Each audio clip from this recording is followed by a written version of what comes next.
Welcome to another edition of Florida Newsmakers. I'm Tramel Gomes with our very special guest, Colonel Mike Pendergast, the Executive Director of the Florida Department of Veterans Affairs. Welcome to the program. Thanks, Tramel. It's great to be here with you this afternoon, and happy Veterans Day to all of Florida's 1.6 million veterans across the state. All right, speaking of Veterans Day, I'm trying to get an understanding between the difference between your agency on the state level and what the federal partners provide. Could you explain?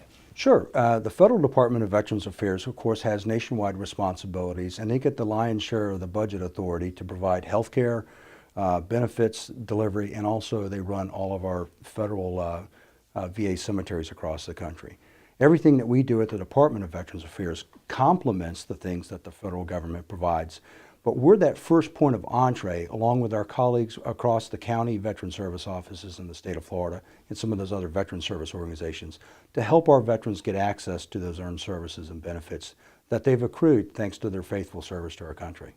Speaking of access, over the last year, I understand you've been under this big initiative to get those who are not aware of the benefits they're entitled to, those who are newly returning veterans, female and Vietnam-era veterans. Well, that's a great question. And what we did is we embarked upon a journey to really rebrand our agency and help us communicate better with our audience out there. We've got a community of veterans that range in age from prior to the Second World War, merchant mariners who were serving before the first shots of the Second World War were fired, to young men and women who barely a year ago were graduating from high school, attending their senior prom, and getting shipped off to go to basic training and become soldiers, sailors, airmen, marine, or Coast Guardsmen.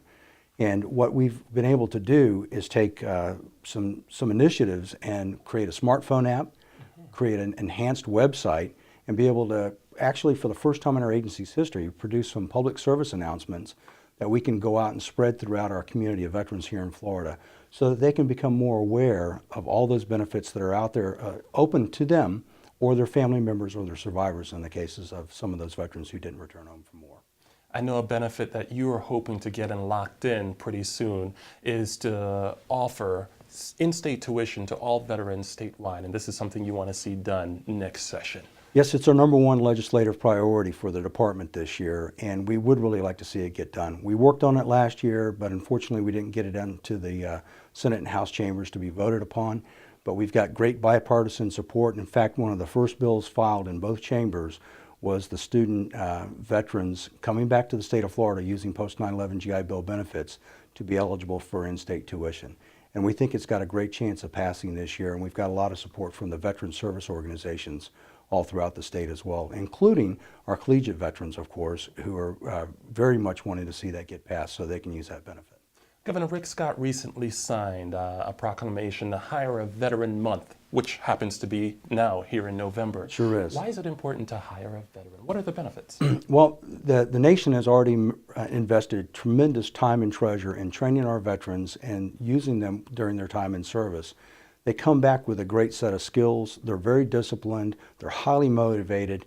And they can do things at levels that folks that have been in the industry can't keep pace with. And it's because of that, they make great employees.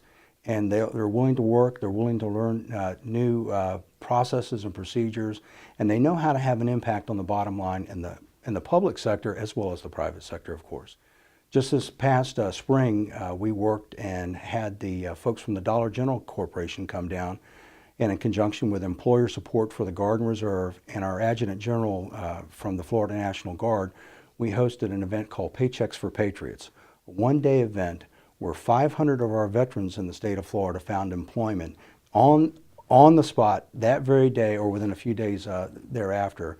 Because of the huge success of that, we're looking to do another Paychecks for Patriots event this coming spring with Dollar General Corporation, and we want to expand from the 115 other private sector employers, and our goal is to see if we can get 200 employers to come out and participate in the next Paycheck for Patriots event. As we wrap up here, most Americans will never serve in the military or armed forces, but we're always looking for ways to give back and say thanks to those who do. What are some ways that people can give back? Is it as simple as just saying thanks? Well, it's not as simple as that, but thanks goes a long ways. I can remember my first time coming back from being in a combat theater for the Operation Iraqi Freedom War, and running into folks in the Atlanta Hartsfield International Airport. And it was very touching to see the folks really, an outpouring of their hearts and their love for what our troops have done. And taking that to this a step further, walking them, our troops, home. If you know a veteran that's out there that's got questions or has a need for information, send them to floridavets.org and get information that's out there. Sharing that information is a very powerful tool, and it certainly goes a long ways towards helping our veterans get reintegrated back into our communities after they separated from service. Well, Colonel Mike Pendergast, thank you so much for being our guest today, and to our viewers, we'll catch you next time.